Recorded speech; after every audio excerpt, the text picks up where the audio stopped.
So this meeting is being recorded. Okay, you will be getting the recorded class after the class finishes.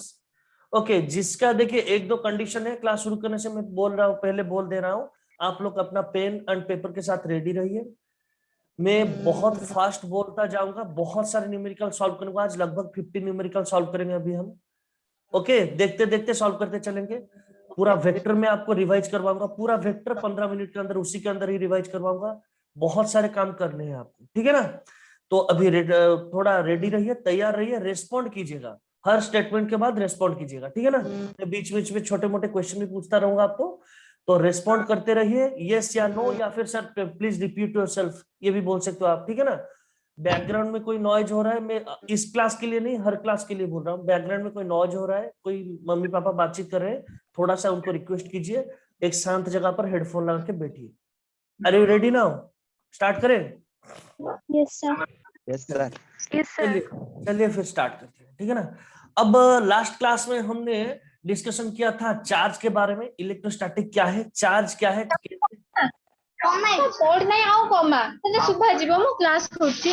अरे सब मत करो बेटा, mute yourself please.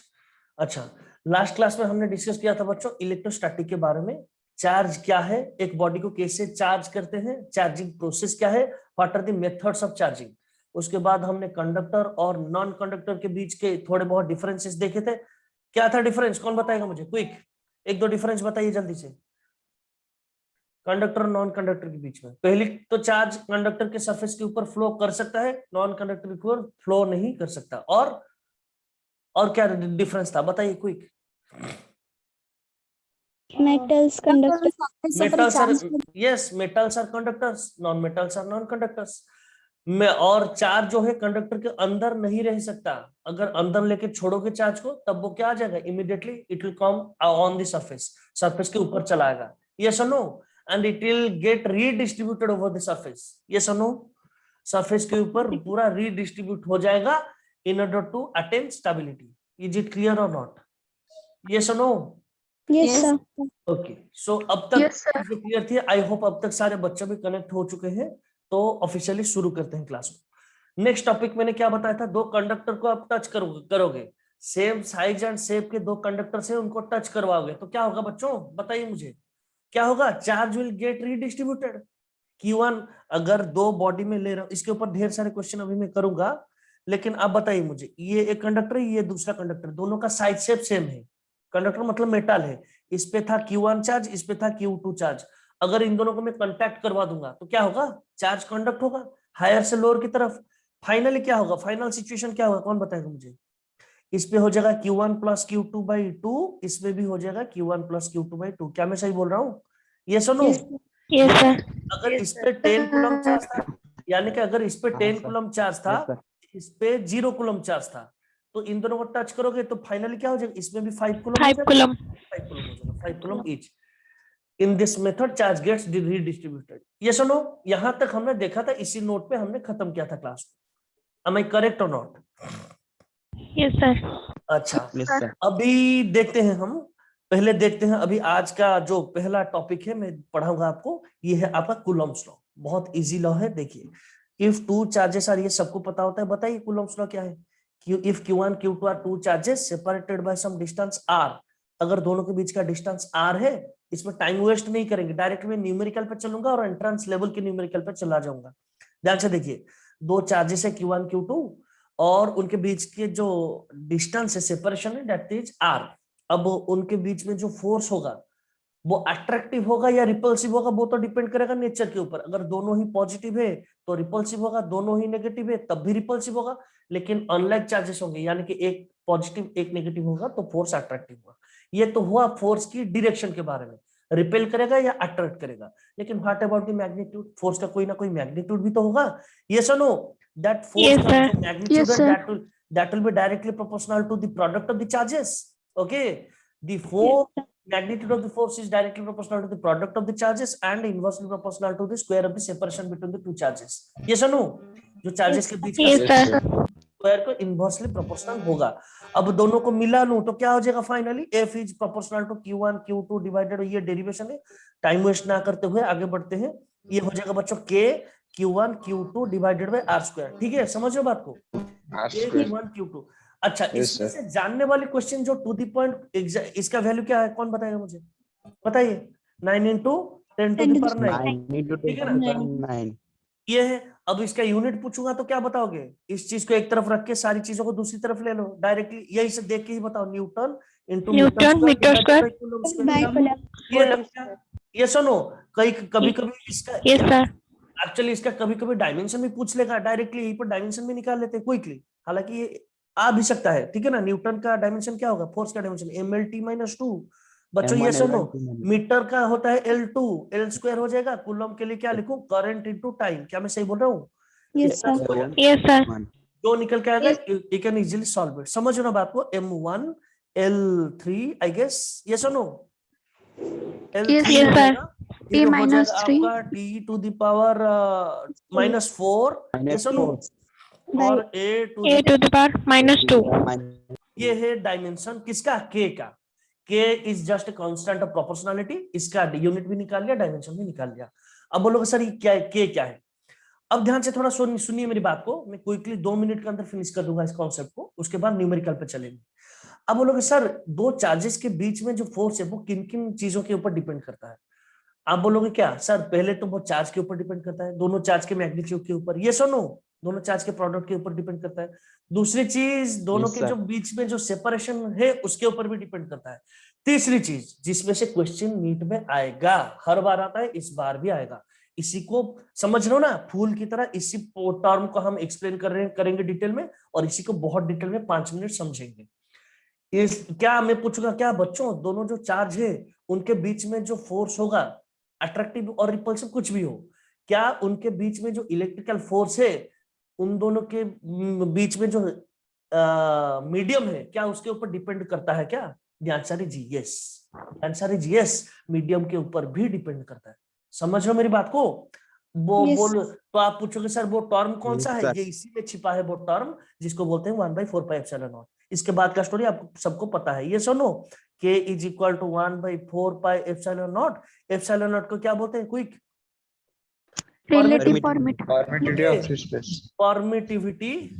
Permittivity of free space. Free space या फिर air या फिर vacuum भी बोल सकते हो उसको, ठीक है ना? इसका वैल्यू, न्यूमेरिकल वैल्यू क्विकली बता दीजिए, टाइम वेस्ट ना करते हुए क्विकली बताइए। 9 into 10 to the power -12. 8.85 10 to -12. ये है उसका वैल्यू 8.85 into 10 to -12। अब अगर कोई यूनिट पूछे तो देखिए ध्यान से सुनिए मेरी बात को, k और एप्सिलॉन नॉट रेसिप्रोकल है एक दूसरे का। 4π का तो कोई यूनिट नहीं होता ना, तो k का यूनिट जो होगा उसको उल्टा कर दोगे तो एप्सिलॉन का यूनिट आ जाएगा। ये सुनो भाई, समझ ना मेरी बात को? तो 4π का तो यूनिट नहीं है, डायमेंशन भी नहीं है, कांस्टेंट क्वांटिटी है, तो k का यूनिट जो होगा एप्सिलॉन नॉट का उसका ठीक उल्टा होगा। पावर को इन्वर्स कर लीजिए, तो इसका था न्यूटन मीटर स्क्वायर पर कूलम स्क्वायर, इसका क्या आ जाएगा? Newton -1 metre to the power -2। ये सुनो, कूलम का स्क्वायर आ जाएगा ऊपर। सही बोल रहा हूँ? अगर डायमेंशन लिखना है तो डायरेक्टली डायमेंशन में लिख सकते हो, यही से डायरेक्ट डायमेंशन उसका उल्टा हो जाएगा, m टू द पावर -1। बेटा ये सुनो, l to the -3, t to the power 4, a to the power 2, उल्टा कर दीजिए, खत्म बात। समझो, this is the trick, this is how you need to keep in mind कि कैसे हर चीज का यूनिट डायमेंशन इजीली आप निकाल लो, खत्म। इसमें क्वेश्चन नहीं आएगा। अब क्वेश्चन किस पे कैसे आता है देखिए ध्यान से, समझो मेरी बात को। इसको थोड़ा और इलाबोरेट करते हैं बच्चों, देखिए ध्यान से। एक टर्म है रिलेटिव परमिटिविटी। क्या बोलते हैं इसको? Relative permittivity. क्या होता है ये बताइए मुझे? Permittivity of the medium. Yes, permittivity of the The medium ratio of the समझ रहे हो? और इसका एक दूसरा भी नाम है जिसको बोलते हैं डाइलेक्ट्रिक कांस्टेंट। क्या बोलते हैं इसको? dielectric constant. ध्यान से मेरी बात को थोड़ा ध्यान से सुनिएगा। इसको बोला जाता है relativity, relative permittivity. Background noise, I am getting disturb, please mute yourself. जिसका भी बैकग्राउंड नॉइज हो रहा है थोड़ा म्यूट कीजिए, मेरा फ्लो खराब हो रहा है। Thank you, thanks a lot. देखिए, this is called relative permittivity epsilon r, ठीक है ना? ये जो जिस मीडियम में आप क्या करोगे, इन दोनों चार्ज को लेके पानी में डुबो दोगे, पानी तो दूसरा मीडियम हो गया, तो क्या बोलोगे सर, क्या अभी भी उतना ही रहेगा उन दोनों के बीच में जो फोर्स था? मैं बोलूंगा नहीं, चेंज हो जाएगा। अगर आप मीडियम को चेंज करोगे फोर्स भी चेंज होता चलेगा। अब कितना चेंज होगा वो हम देखेंगे, ठीक है? कितना चेंज होगा वो हम देखेंगे। ध्यान से सुनिए मेरी बात को। यह है रिलेटिव परमिटिविटी। इसका वैल्यू क्या है बच्चों? एप्सिलॉन डिवाइडेड मीडियम का। अगर आपने डुबो दिया पानी के अंदर, तो पानी के अंदर डुबोगे तो मीडियम तो चेंज हो गया। मीडियम चेंज हो गया तो परमिटिविटी चेंज हो जाएगा, एप्सिलॉन आ जाएगा, ठीक है ना? तो पानी का परमिटिविटी डिवाइडेड बाय एयर का परमिटिविटी, दोनों का डिवाइड करोगे तो आपको मिलेगा relative permittivity. This is called relativity permittivity of पानी विथ रिस्पेक्ट टू एयर। समझो मेरी बात को। इसको रिलेटिव परमिटिविटी भी बोला जाता है, डाइलेक्ट्रिक कांस्टेंट भी बोला जाता है। अच्छा, ध्यान से सुनिए मेरी बात को। मैंने जानबूझकर इसको बोलते हैं कापा। के मत पढ़ना, के ये वाला के है, ब्लू में जो लिखा था वो तो के है। That is just a constant of proportionality. But बच्चों समझ रहे हो ना मेरी बात को? Yes, sir. ये जो के बहुत सारे बच्चे मतलब कंफ्यूज होते रहते हैं। ये के अलग है, ये कांस्टेंट ही है। अब ये जो है काप्पा बोलते हैं, जैसे alpha beta Latin American term में अल्फाबेट में काप्पा बोलते हैं, ठीक है ना? इसको कैसे लिखा जाता है देखिए, काप्पा। काप्पा का मतलब है डाई इलेक्ट्रिक कांस्टेंट। समझो मेरी बात को? यस और नो? Yes, sir. अच्छा, अब मैं क्या करता हूं देखिए, दो चार्जेस को, इसको ध्यान से सुनिए, बहुत सारे क्वेश्चन इसी में से ही आते हैं। Q1 Q2 है और उनको एक मीडियम में मैंने लेके डुबो दिया, ठीक है ना? मैंने उसको एक मीडियम में डुबो दिया। बेटा ये सुनो, मीडियम का परमिटिविटी कितना था? एप्सिलॉन हो गया। मीडियम का परमिटिविटी कुछ और हो जाएगा ना, एयर का एप्सिलॉन नॉट था, इसका एप्सिलॉन हो जाएगा, ठीक है? तो इसको अगर लिखूंगा, इन दोनों के बीच में जो डिस्टेंस अगर आ रहे, फोर्स कितना होगा? 1/4 पाई एप्सिलॉन नॉट की जगह अभी एप्सिलॉन हो जाएगा Q1 Q2 by are square. Yes और नो? बताइए मुझे, Yes, यस sir. और नो? अब Yes, मैं sir. क्या कर सकता हूँ? अब मैं क्या कर सकता हूँ? ये जो एप्सिलॉन नॉट है, एप्सिलॉन है, तो इसको क्या लिख सकता हूँ? Epsilon r into Not epsilon epsilon not. r. Yes Yes, और नो? sir.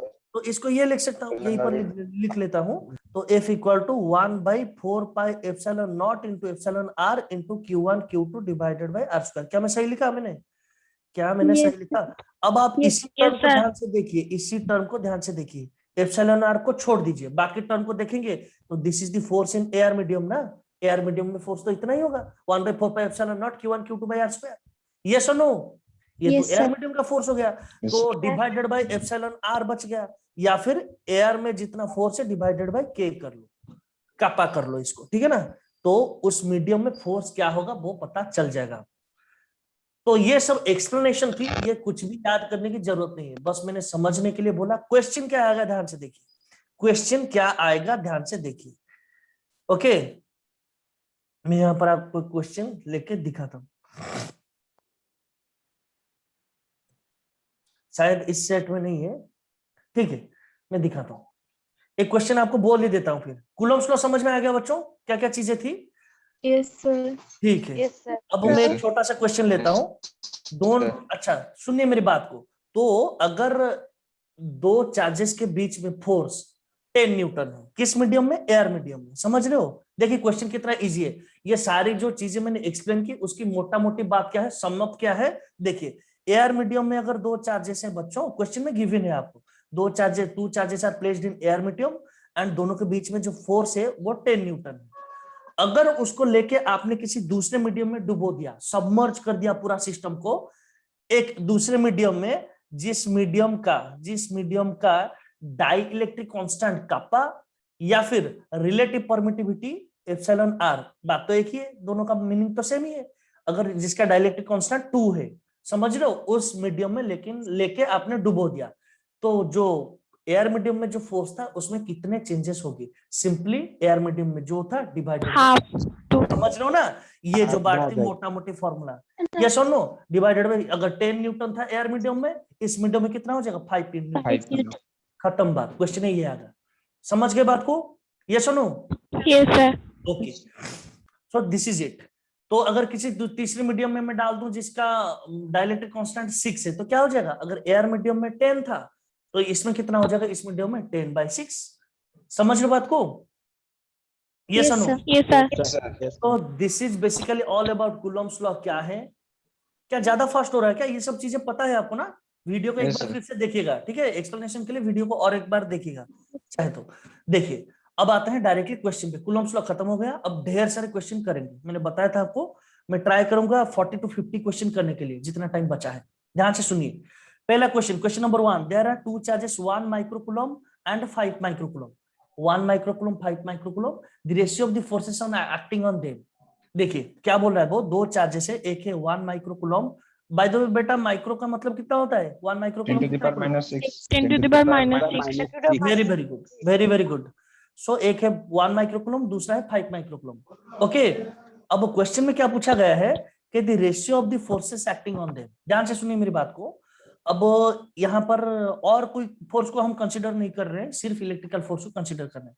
ये जो 5 माइक्रोकूलम है बच्चों, इसके ऊपर कितने फोर्स गिरेंगे? सिर्फ एक, और एक ही फोर्स गिरेगा जो कि 1 कूलम वाला डालेगा। और इसको रिपेल करेगा या अट्रैक्ट करेगा? बोलिए, पॉजिटिव है तो रिपेल करेगा। इस फोर्स का नाम कैसे देते हैं हम, पता है ना आपको? Force on 5 due to 1।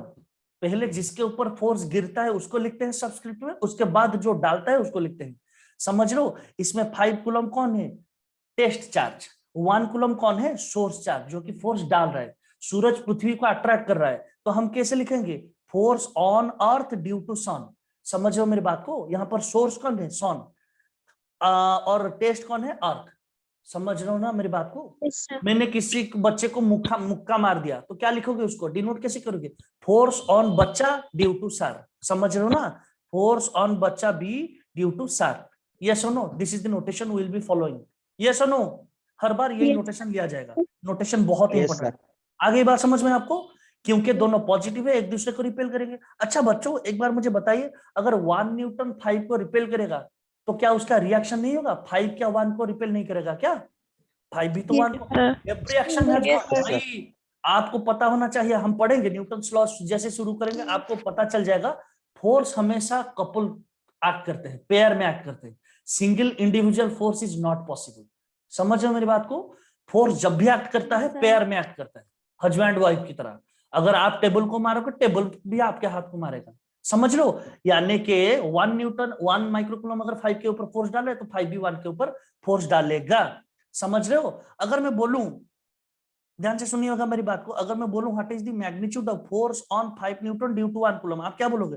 Sir के 5 microcoulomb into 1 microcoulomb divided by जितना होगा डिस्टेंस का स्क्वायर। ये सुनो, बताइए इसका मैग्नीट्यूड तो Yes, sir.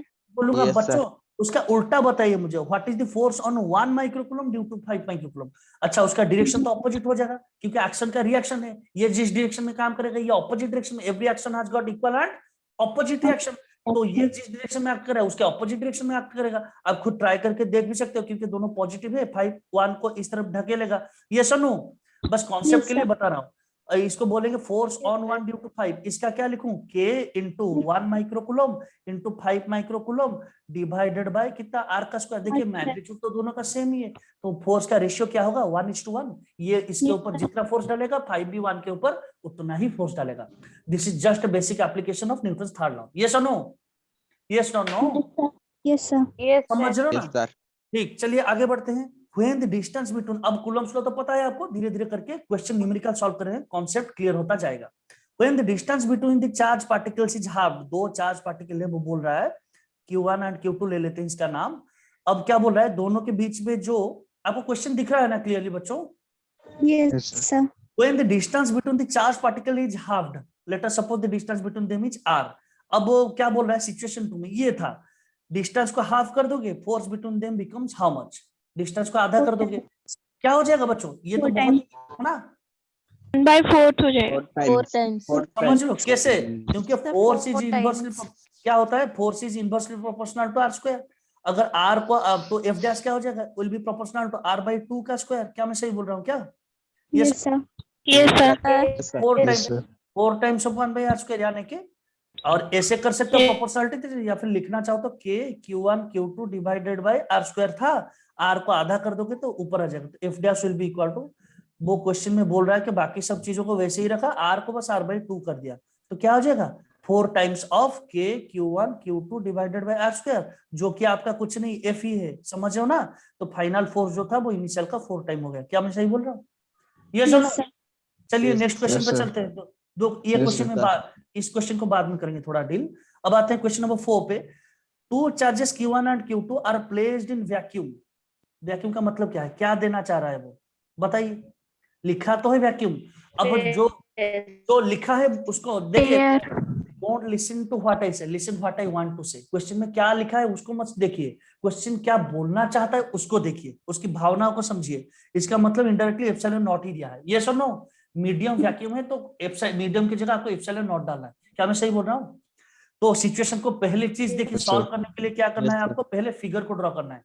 सबसे पहली चीज फिगर को इमेजिन करना है। Q1 Q2 दो चार्जेस थे, उनके बीच में जो सेपरेशन था उसको D दिया है बच्चों, मीडियम वैक्यूम दिया है, यानी कि वैक्यूम दिया है, यानी कि एप्सिलॉन नॉट डालना है। समझ लो, the force acting between them is F, तो सब कुछ तो दे दिया। F equal to 1 by, directly लिखता हूँ 1/4 pi epsilon not Q1 Q2 divided by क्या बताइए, कितना D का स्क्वायर। यहाँ पर D दिया है तो if the medium of dielectric constant 4 is introduced, यानी कि इनके बीच में एक मीडियम को हमने पूरा चेंज कर दिया जिसका डाइलेक्ट्रिक कांस्टेंट कापा कितना है, कौन 4 गिवन है। तो क्या होगा, ये तो अभी किया था हमने, डायरेक्टली क्या हो जाएगा, जितना था उसका 4 टाइम। ये सुनो, ये तो अभी किया था ना। Yes, sir. अगर डाइलेक्ट्रिक इंट्रोड्यूस कर दोगे, जितना होगा एयर मीडियम में या फिर वैक्यूम में, उसका कापा टाइम्स रिड्यूस हो जाएगा, तो F/4 ही हो जाएगा। क्या मैं सही बोल रहा हूँ? यस और no? Yes, Yes, sir. sir. Yes, Yes, आगे sir. बढ़ते आगे बढ़ते हैं। The charges on the two spheres, दो स्पीयर है बच्चों, दो स्पीयर्स हैं, ठीक है ना। एक पे है 7 माइक्रोकूलम, दूसरे पे है -5 microcoulomb respectively. They experience a force F, और दोनों के बीच में जो फोर्स था वो कितना था, F था, ठीक है। If each of them is given an additional charge of -2 coulomb, इसमें आपने -2 कूलम ऐड कर दिया, इसमें भी आपने -2 कूलम ऐड कर दिया। बताइए फाइनली सिचुएशन क्या होगा, इस पे कितना हो जाएगा, 5 कूलम हो जाएगा ना, 5 माइक्रोकूलम। यस और no? Yes, sir. Yes, sir. Yes, sir. तो इसमें कितना हो जाएगा, -5 Minus था, F. -7 हो जाएगा। -7. भाई यस और no? Yes, sir. Yes, sir. अच्छा अच्छा देखिए देखिए, तो क्या होगा, तो अब पूछा क्या गया है, then the force of attraction will be. भाई अट्रैक्शन ही होगा, रिपल्शन तो हो ही नहीं सकता, क्योंकि एक पॉजिटिव एक नेगेटिव, अट्रैक्शन ही होगा। लेकिन आप सोचिए, आप अब हुआ क्या है, कुछ नहीं हुआ है, बस charges opposite, force is equal to K Q1 Q2 divided by R²। क्या मैं सही बोल रहा हूँ क्या? पहले सिचुएशन में ये था, Yes, sir. Yes, sir. ये था या नहीं, यानी कि क्या था, K इंटू 5 माइक्रोकूलम इंटू क्या था, sorry 7 microcoulomb into 5 microcoulomb divided by क्या था बच्चों बताइए, R²। कुछ होगा? Yes, sir. अब बोलोगे सर आपने -5 क्यों नहीं लिखा, चाहो तो लिख सकते हो, लेकिन यहाँ पर जो माइनस साइन है वो सिर्फ अट्रैक्टिव नेचर को शो करेगा। समझ रहे हो मेरी बात को? ये मैथमेटिक्स वाला प्लस माइनस नहीं है, बात को समझिए, समझ लो। अच्छा हेलो, मैं थोड़ा सा 30 सेकंड का कमेंट करता हूं ताकि आपको समझ में आए चीजें। सुनिए, मैथमेटिक्स में +2 is greater than -2, am I correct और नॉट? कितना यूनिट बड़ा होता है, 4 यूनिट। क्या मैं सही बोल रहा हूँ? Yes, sir. Yes, sir.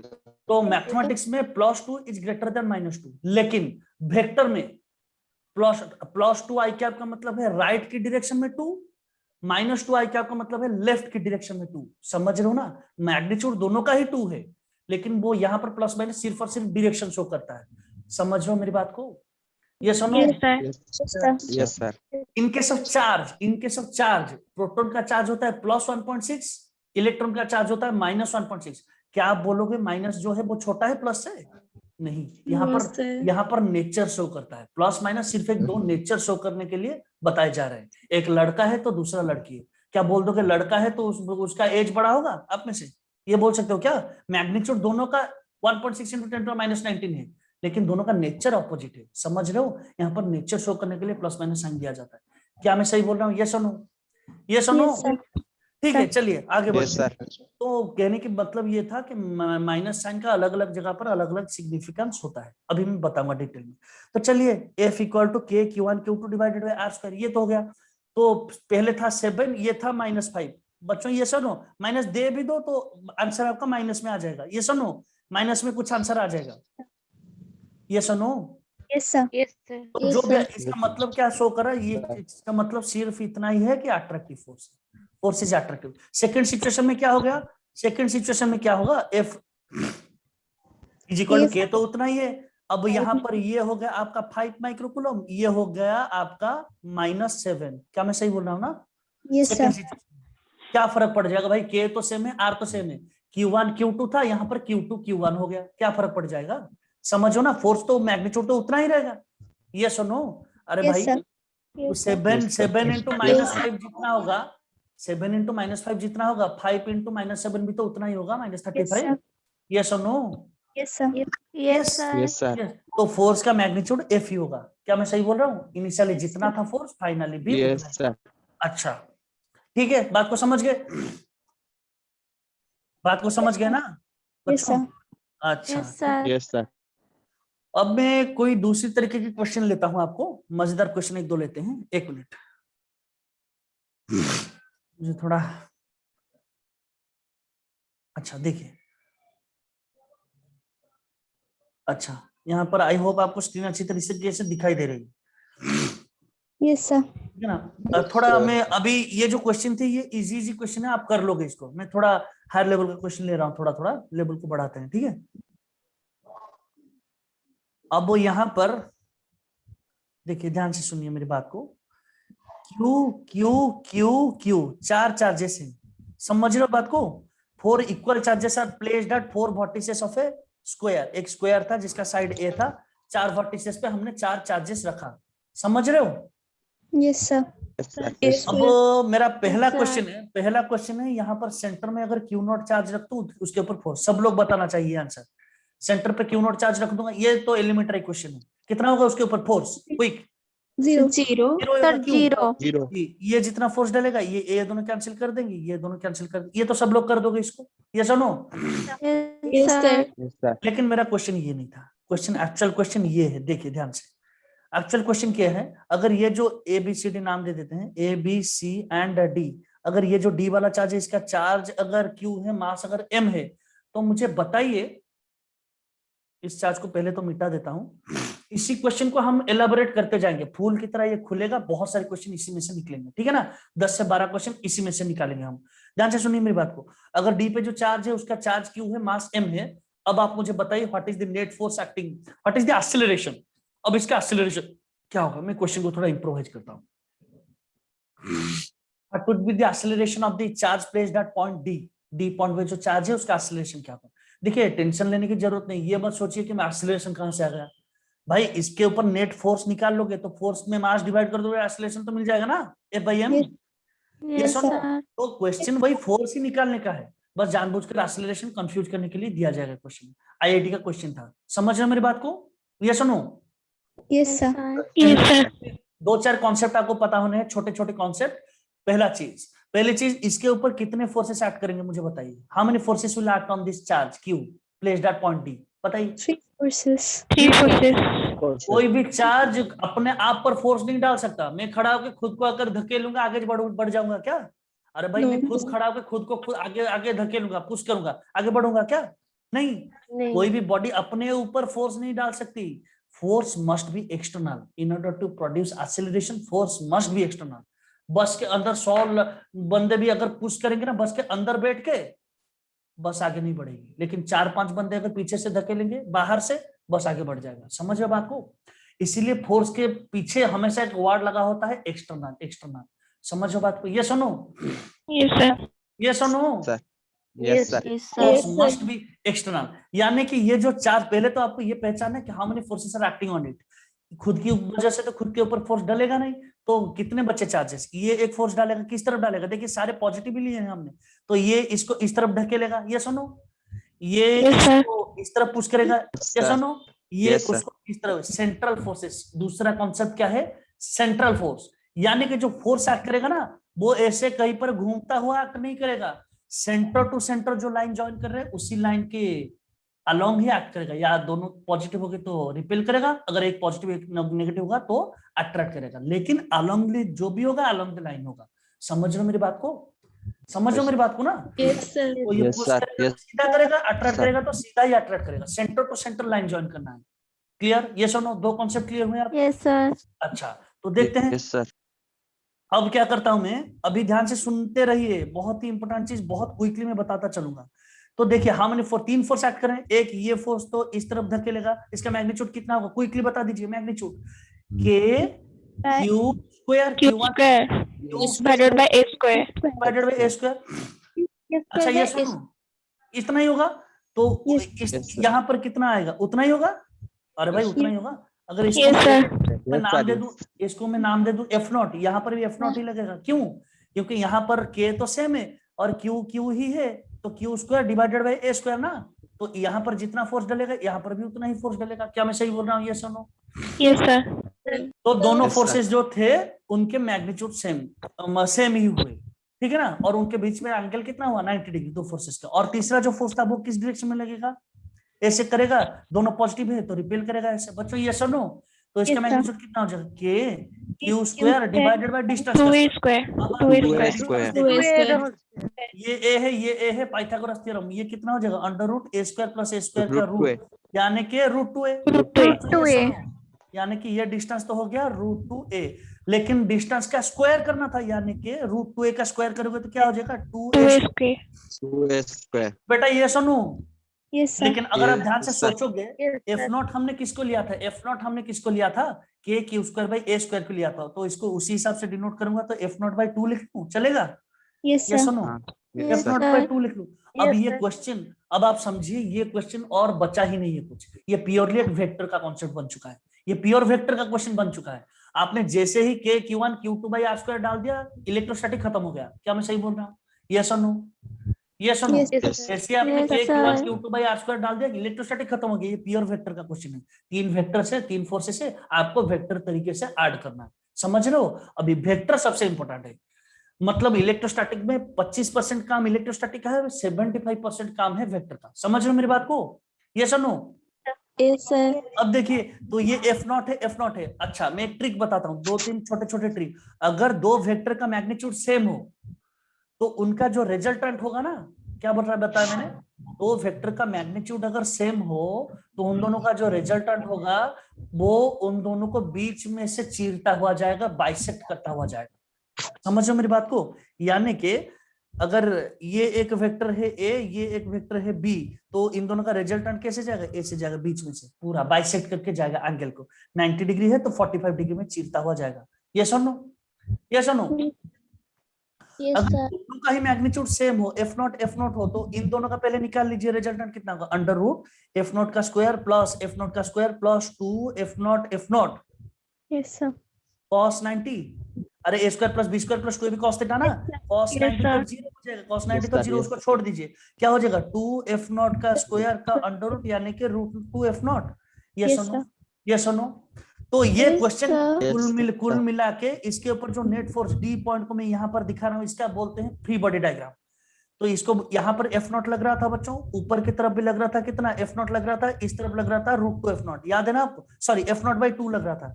ये सुनो, Yes, sir.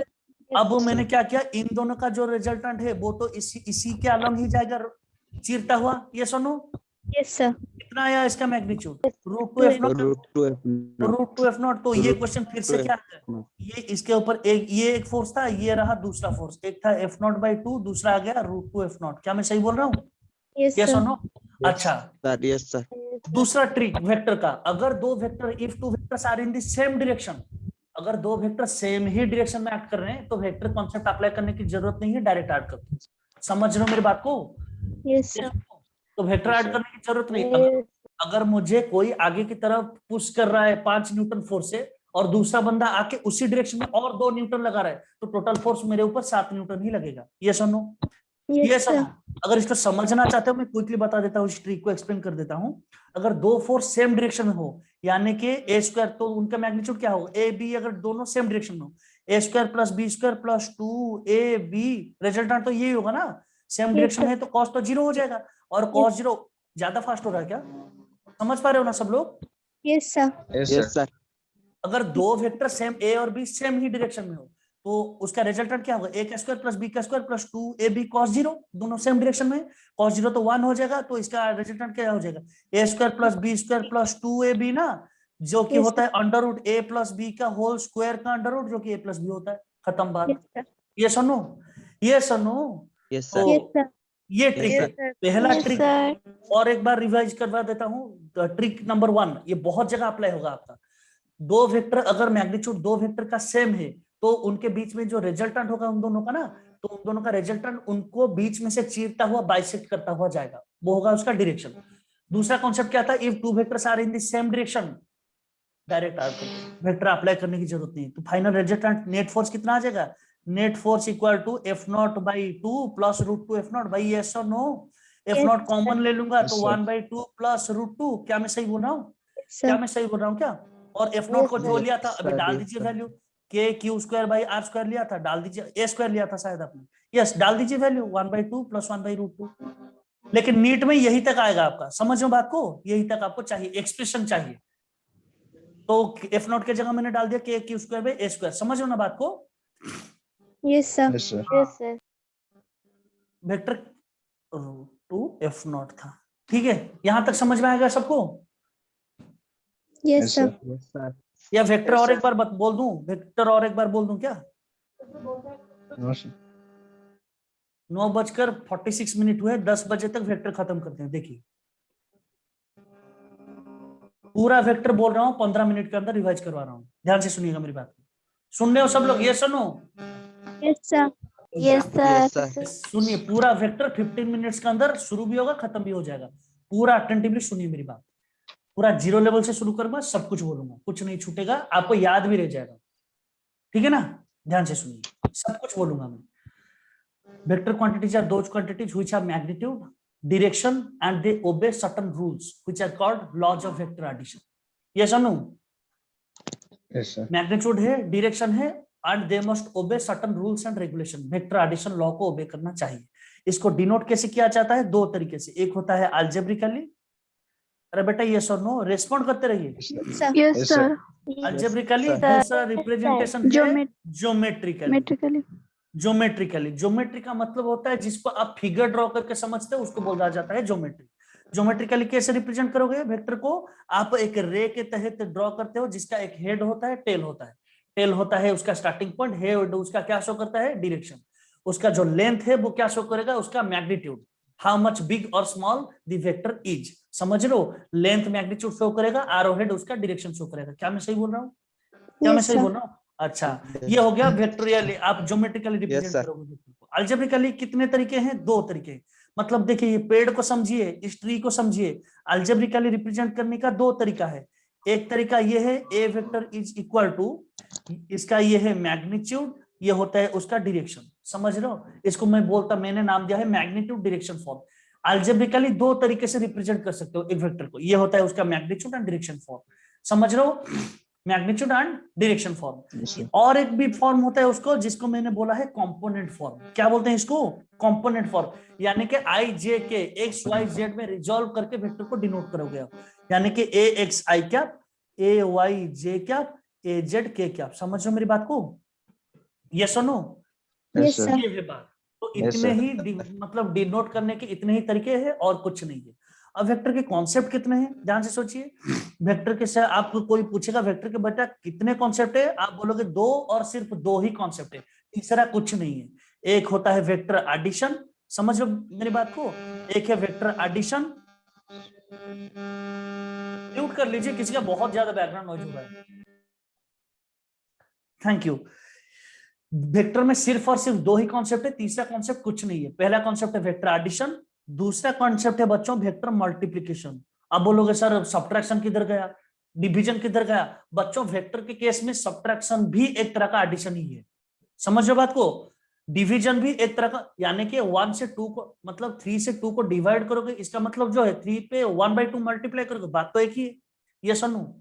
यस और नो? Yes. तो दो ही कॉन्सेप्ट Yes, है, sir. और सिर्फ दो ही कॉन्सेप्ट है, तीसरा कॉन्सेप्ट कुछ नहीं है। अब बोलोगे सर क्या क्या दो कॉन्सेप्ट क्या है? एडिशन कैसे करें? एडिशन कैसे करोगे? ज्योमेट्रिकली ऐड कर सकते हो। ज्योमेट्रिकल ऐड कैसे करोगे? क्या क्या रूल्स है? ये है, देखिए, एडिशन करोगे ज्योमेट्रिकली, और क्या है दूसरा? अलजेब्रिकली। अलजेब्रिकली, समझ रहे हो मेरी बात को? ज्योमेट्रिकली, ज्योमेट्रिकली ऐड करने के तीन तरीके हैं। ट्रायंगल लॉ, बताते जाइए, पैरेललोग्राम लॉ, और ये डेफिनेशन वगैरह में नहीं जाता हूं, वो आपको पता है। If two vectors are taken in same order then the closing side of the triangle taken in opposite order represents the resultant of those vector. Yes और नो? यस और Yes, no? sir. Last but not the least polygon law, ये तो आपको पता ही है, polygon law. Yes, तो sir. Vector अगर ज्योमेट्रिकली यानी कि अगर ज्योमेट्रिकली फिगर गिवन हो सेम ऑर्डर में, तो ये आपको शो कर देगा रिजल्टेंट। समझ हो ना? ए बी का रिजल्टेंट क्या हो जाएगा? आर। Yes, sir. बात समझ में आई? लेकिन अल्जेब्रिकली, अल्जेब्रा का मतलब कैलकुलेट करके निकालना, अल्जेब्रिकली रिप्रेजेंट करने का क्या है? रिजल्टेंट का फॉर्मूला क्या है? अंडर रूट, बताइए, ए और A square plus B square plus 2ab cos theta. क्या मैं सही बोल रहा हूँ? Yes, sir. और उसका Yes, sir. डायरेक्शन क्या शो कर देगा? Yes, sir. tan beta is equal to B sine theta by A plus B cos theta. बच्चों ये सुनो, Yes, sir. Yes, sir. बस खत्म है। Yes, बाकी sir. डेरिवेशन वगैरह आपको पता है, जो कि एंट्रेंस में जरूरत कभी भी नहीं है, फॉर्मूला इंपॉर्टेंट है। समझ गए बात को? ये सुनो। Yes, sir. हाँ, तो अगर एक दूसरा वेक्टर भी ले लेता हूँ यहीं पर। अगर बी वेक्टर एक कंपोनेंट फॉर्म में, म्यूट कर लो, किसी का बैकग्राउंड नॉइज बहुत ज्यादा हो रहा है, वही एक ही बंदा म्यूट कर लीजिए, क्लास डिस्टर्ब नहीं हो। तो बी एक्स आई क्या प्लस बी वाई जे क्या प्लस बी जेड के क्या, समझ रहे बच्चों? जी। तो ये है अल्जेब्रिकली दो तरीके रिप्रेजेंटेशन थे, दो तरीके के रिप्रेजेंटेशन थे ना। एक था क्या?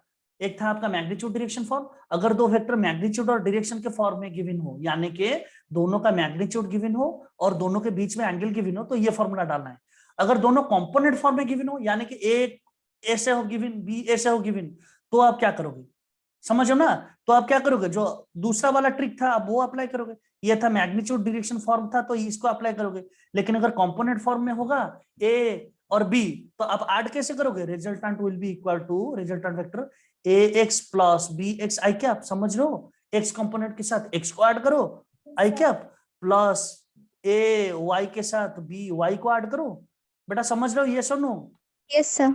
और प्लस Yes, ए sir. जेड के साथ बी जेड को ऐड करो, के क्या। समझ रहे हो? और ज्यादातर बच्चे गलती क्या करते हैं कहां पर? गिवन है, पता चला दो वेक्टर गिवन है कंपोनेंट फॉर्म में, सोचते सर फॉर्मूला तो ये था, क्या करूं?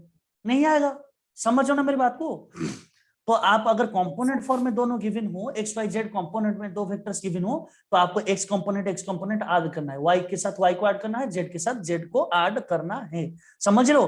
करने के बाद आपको आर वेक्टर मिल जाएगा। और अगर आप उसका रिजल्टेंट चाहते हो, तो आपको क्या करना है? अंडर रूट, पहले का जो निकला है ये वाला टर्म, समझ रहे हो ना? ये वाला जो टर्म है इसका स्क्वायर करो, प्लस दूसरे का स्क्वायर करो, प्लस तीसरे का स्क्वायर करो। समझो बात को? यस और नो? ये है। समझो ना? जैसे कि इसका अगर मॉड आपको निकालना था, ये एक वेक्टर है ए का मॉड, कैसे निकालोगे? अंडर रूट ए एक्स का स्क्वायर प्लस ए वाई का स्क्वायर प्लस ए जेड का स्क्वायर कर लोगे, तो ए का मॉड मिल जाएगा आपको। क्या मैं सही बोल रहा हूँ क्या? Yes. Yes, sir. Excuse me. लेकिन अगर मैग्नीट्यूड डायरेक्शन फॉर्म में गिवन हो, तो ए मॉड तो यही है, ये तो डायरेक्टली गिवन ही होगा। लेकिन कंपोनेंट फॉर्म में गिवन है, तो कैसे निकालोगे? एक्स कंपोनेंट का square, Y component, excuse me, sorry. हाँ, समझ गए ना मेरी बात को? Yes, sir. अच्छा, अब बोलोगे अब फिर सर ये तो खत्म हो गया सारी चीजें, एडिशन का। मल्टीप्लिकेशन का देखते हैं। मल्टीप्लिकेशन का भी दो और दो ही कॉन्सेप्ट है, मतलब ये पूरा कॉन्सेप्ट यही है, हम दो हमारे दो। समझ रहे हो? मैं इसको नीचे लेता हूं ताकि आपको थोड़ा इजी दिखेगी। मल्टीप्लिकेशन को नीचे लेता हूं, जगह नहीं है यहाँ पर। दिख रहा है? मल्टीप्लिकेशन कितनी तरीके के हैं वेक्टर में? एक है डॉट, दूसरा है क्रॉस, खत्म बात। Cross. ये सुनो, Yes, sir. एक है, इसको बोला जाता था स्केलर प्रोडक्ट, इसको बोला जाता है वेक्टर प्रोडक्ट। अच्छा, एक बात ध्यान से सुनिएगा मेरी, डॉट प्रोडक्ट में भी दो वेक्टर ही मल्टीप्लाई होते हैं, क्रॉस प्रोडक्ट में भी दो वेक्टर ही मल्टीप्लाई होते हैं, दोनों केस में वेक्टर ही मल्टीप्लाई होते हैं। लेकिन डॉट प्रोडक्ट में जो रिजल्ट आएगा वो स्केलर आएगा, क्रॉस प्रोडक्ट में जो रिजल्ट आएगा वो वेक्टर आएगा। मैंने क्या बोला, समझ में आया? Yes, sir. आप ये मत Yes, सोचना, sir. ये मत सोचना कि स्केलर प्रोडक्ट है या फिर डॉट प्रोडक्ट है, इसमें स्केलर मल्टीप्लाई होगा, नहीं, दोनों में वेक्टर ही मल्टीप्लाई होता है। वेक्टर चैप्टर का ही कॉन्सेप्ट है, लेकिन इस हिसाब से मल्टीप्लाई होता है ताकि इनका रिजल्टेंट जो है वो स्केलर बन जाए।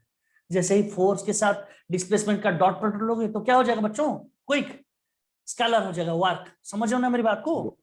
अब आप देखिए, डॉट प्रोडक्ट कितने तरीके से निकाल सकते हो? दो तरीका। अगर दो वेक्टर मैग्नीट्यूड डायरेक्शन फॉर्म में गिवन हो, तो उनका डॉट प्रोडक्ट कैसे निकालोगे? मैग्नीट्यूड डायरेक्शन, यानी कि दोनों का मैग्नीट्यूड गिवन है और दोनों के बीच में एंगल गिवन है, तो डायरेक्ट फंडा है ए बी कॉस थीटा, ये खत्म है। लेकिन गलती कहां पर होती है बच्चों में, देखिए गिवन है मैग्नीट्यूड डायरेक्शन फॉर्म में नहीं, गिवन है कंपोनेंट फॉर्म में, और वो याद करते फॉर्मूला जाते ही ए बी कॉस थीटा नहीं होगा। लेकिन अगर दोनों वेक्टर कंपोनेंट फॉर्म में गिवन हो तो ए डॉट बी क्या हो जाएगा, ए एक्स बी एक्स प्लस ए वाई बी वाई प्लस ए जेड बी जेड। क्या मैं सही बोल रहा हूँ? यस और नो? यस और नो? अगर कंपोनेंट फॉर्म में Yes, गिवन sir. हो, Yes, sir. ए जेड बी जेड, आया ना बात समझ में? कंपोनेंट फॉर्म में गिवन होगा तो ए एक्स के Yes, साथ B sir. X, A Y के साथ बी वाई, ए जेड के साथ। ठीक उसी हिसाब से क्रॉस प्रोडक्ट के भी दो बेटे हैं। पहला बेटा क्या है, मैग्नीट्यूड डायरेक्शन फॉर्म। अगर दो वेक्टर मैग्नीट्यूड डायरेक्शन फॉर्म में गिवन हो तो उन दोनों का रिजल्ट क्या आ जाएगा, ए बी साइन थीटा। क्या मैं सही बोल रहा हूँ? A B sine theta N cap, A B sine theta N cap. लेकिन अगर वो कंपोनेंट फॉर्म में गिवन हो तो I J K A X A Y A Z B X B Y B Z, matrix आ जाएगा, matrix आ जाएगा। समझ लो बात को? खत्म हो गया वेक्टर। ओके, 2-3 मिनट बाकी है, खत्म हो गया वेक्टर। इतने ही थे, इसी को घुमा फिरा के आप 2 महीना पढ़ रहे थे। समझ रहे हो मेरी बात को? ये सुनो, यस सर। डेरिवेशन वगैरह छोड़ दीजिए, डेरिवेशन वगैरह छोड़ दीजिए, बात तो इतनी ही है। अब इसको जितना अप्लाई करेंगे उतना क्लैरिटी आता चलेगा, लेकिन एक क्लियर पिक्चर तो बन गई ना आपकी? ये सुनो, यस सर। तो यही था Yes, sir. वेक्टर, और कुछ नहीं है वेक्टर में, और वेक्टर में कुछ नहीं है। ओके, एडिशन और मल्टीप्लिकेशन, एडिशन और छोटे छोटे ट्रिक्स है। क्या बताया मैंने? एक दो ट्रिक। पहला ट्रिक क्या बताया था, देखिए अगर दो वेक्टर्स का मैग्नीट्यूड सेम हो, 2 मिनट है तो बता देता हूं, 2-3 मिनट बाकी है। If two vectors are in same direction, ठीक है ना, ए और बी अगर सेम डायरेक्शन में हैं तो उनको क्या करना है, ए बी का जो रिजल्टेंट होगा डायरेक्टली कर दीजिए। रिजल्टेंट का मैग्नीट्यूड क्या हो जाएगा, ए प्लस बी का मैग्नीट्यूड, ए का मैग्नीट्यूड प्लस बी का मैग्नीट्यूड। समझ रहे हो? तो अगर दोनों वेक्टर का मैग्नीट्यूड सेम है, दोनों का मैग्नीट्यूड सेम है, यानी कि इसका मैग्नीट्यूड भी ए है, इसका मैग्नीट्यूड भी ए है, तो इन दोनों का जो रिजल्टेंट होगा ना, अगर ये एंगल थीटा है तो ये बीच में से चीरता हुआ θ/2 से जाएगा। समझ लो मेरी बात को? ये सुनो, यस सर। ये है दूसरा ट्रिक, ये है दूसरा ट्रिक वेक्टर का। और छोटे मोटे ट्रिक्स है, मैं बताता जाऊंगा, क्लास नोट में लिख भी दूंगा। आप इसको after the class I will share you the notes, ठीक है ना? क्लास नोट्स भेजूंगा, टिप्स ट्रिक्स के सारे एग्जांपल जैसे ही शुरू हो जाएगा उसके भी एक मैंने फॉर्मूला शीट बनाया है, भेज दूंगा आपको। सारे ट्रिक्स फ्रैक्शन ऑफ सेकंड में क्वेश्चन आप सॉल्व कर लोगे, ठीक है ना? वो सब कुछ शेयर कर दूंगा, क्वेश्चन बैक शेयर कर दूंगा, सब कुछ शेयर करूंगा। रिकॉर्डेड वीडियो को 1-2 बार देख लीजिए, खत्म हो जाएगा चीज। क्या मेरी बात समझ में आई आपको? Yes sir. Yes sir. चलिए, Yes, अगर sir. इतना समझ में आ गया, थोड़ा एडवांस लेवल के क्वेश्चन लेते हैं अभी, ठीक है ना? चलिए आगे बढ़ते हैं, फिर से आ जाते हैं। वेक्टर खत्म हो गया, क्योंकि वेक्टर बहुत जरूरी है। जैसे ही मैं बोलूंगा इलेक्ट्रोस्टैटिक फोर्स, भाई फोर्स है तो वेक्टर है ना? समझ लो मेरी बात को? जैसे ही मैं फोर्स बोलना शुरू कर दिया, फोर्स का मतलब ही तो एक तरह का वेक्टर। यस और नो? Yes sir. तो वेक्टर की इंपॉर्टेंस बहुत ज्यादा है, जितना जरूरी था मैंने बता दिया। बस वेक्टर डायरेक्टली अप्लाई होगा यहाँ पर, देखिए। अच्छा, ये क्वेश्चन लेते हैं, an infinite number of charges. आते हैं फिर इलेक्ट्रोस्टैटिक पे लौट के, ठीक है ना? क्वेश्चन बहुत सारे करने हैं। An infinite number of charges, each of charge 1 microcoulomb are placed on the X axis. X axis है, ये है आपका एक्स एक्सिस। यहाँ पर बहुत सारे चार्जेस प्लेस्ड हैं। सबका मैग्नीट्यूड कितना गिवन है बच्चों? Each of charge 1 microcoulomb. समझ लो, सबका मैग्नीट्यूड कितना है? 1 माइक्रोकूलम है। और उनका कोऑर्डिनेट क्या है? एक्स एक्सिस पे किस किस कोऑर्डिनेट 1 पे है? ये 1 पॉइंट है, ये 2 है, उसके बाद 1 था, 2 था, 4 था। ये मैंने कोऑर्डिनेट्स लिया है, समझ लो बात को? 4 था, 8 था। एक्स एक्सिस ये आपका एक्स एक्सिस है, क्योंकि इनफाइनाइट तक लंबा है। तो कोऑर्डिनेट 1 पे ये है ओरिजिन आपका। 1 पे आपने रखा 1 माइक्रोकूलम, 2 पे रखा 1 माइक्रोकूलम, 4 पे रखा, 3 नहीं है, ध्यान से देखिए, 4 पे रखा 1 माइक्रोकूलम, 8 पे रखा 1 माइक्रोकूलम। आप 1 माइक्रोकूलम रखते जा रहे हो, समझ रहे हो? अच्छा, और क्या गिवन है? What is the net force acting on 1 coulomb charge at the origin? Origin पे आपने एक रखा है कितना कूलम का चार्ज बच्चों?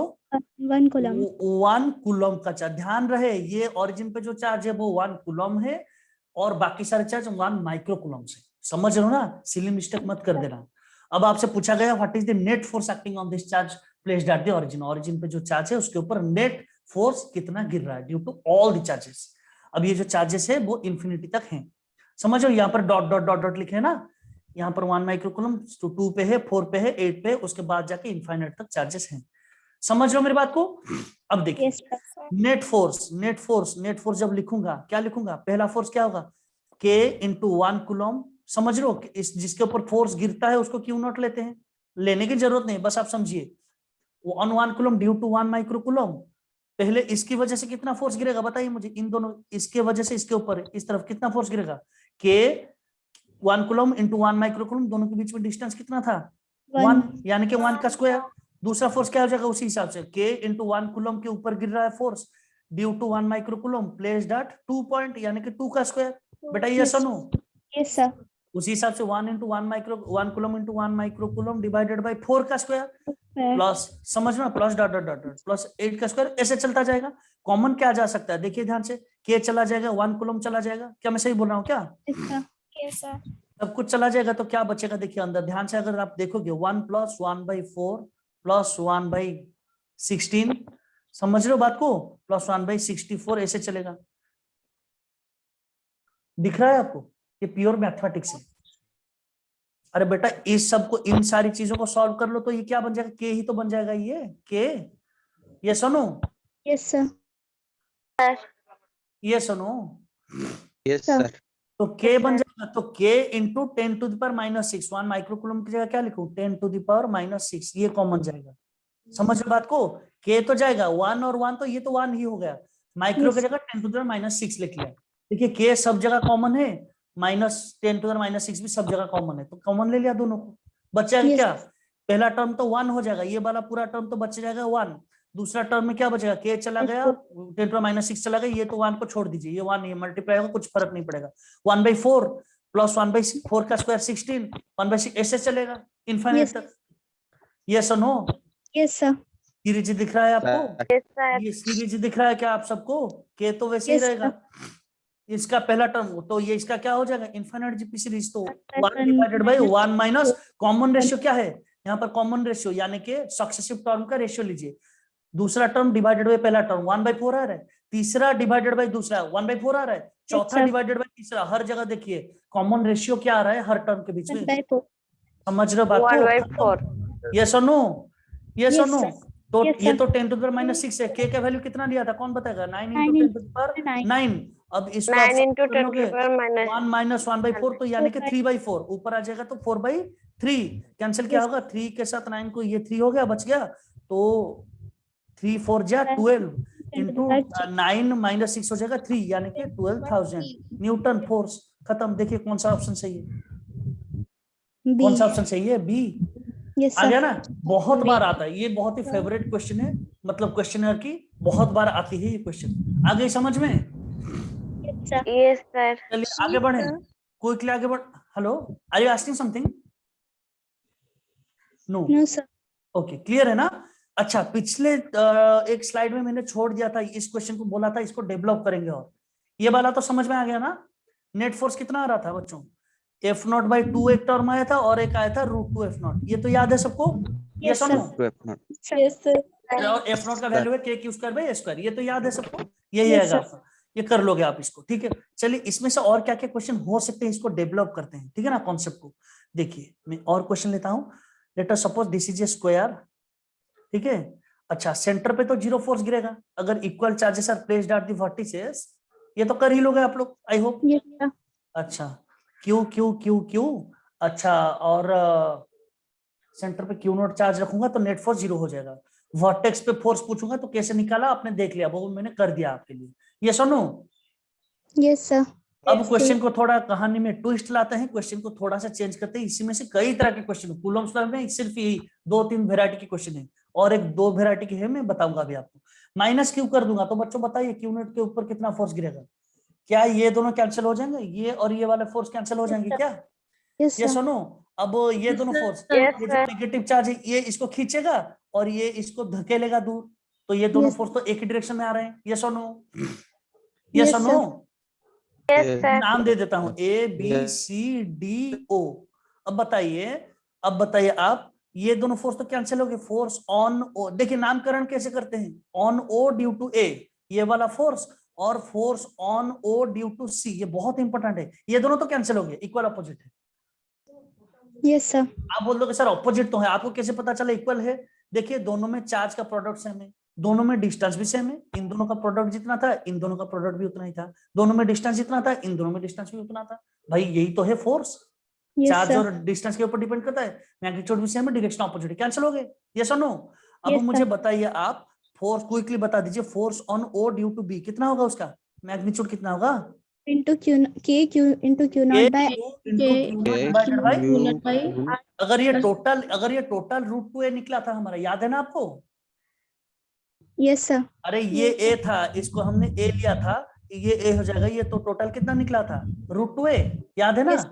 तो Yes, उसका sir. आधा क्या हो जाएगा, Yes, sir. Root two A divided by two, यानी कि A by root two, yes और no, Yes, sir. Root two A divided, तो इसको नाम दे By देता हूँ root two.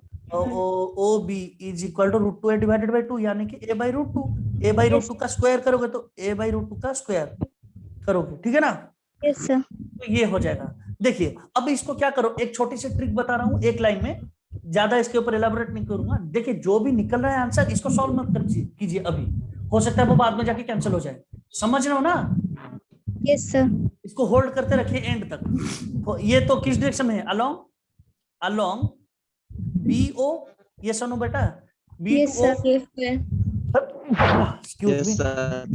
अच्छा म्यूट कीजिए, बहुत बैकग्राउंड नॉइज हो रहा है, म्यूट कीजिए। Force on O due to D क्या होगा, बताइए बताइए बताइए बताइए, K Q Q naught divided by उतना ही होगा, Yes, sir. Yes, sir. उतना ही होगा, अलोंग OD.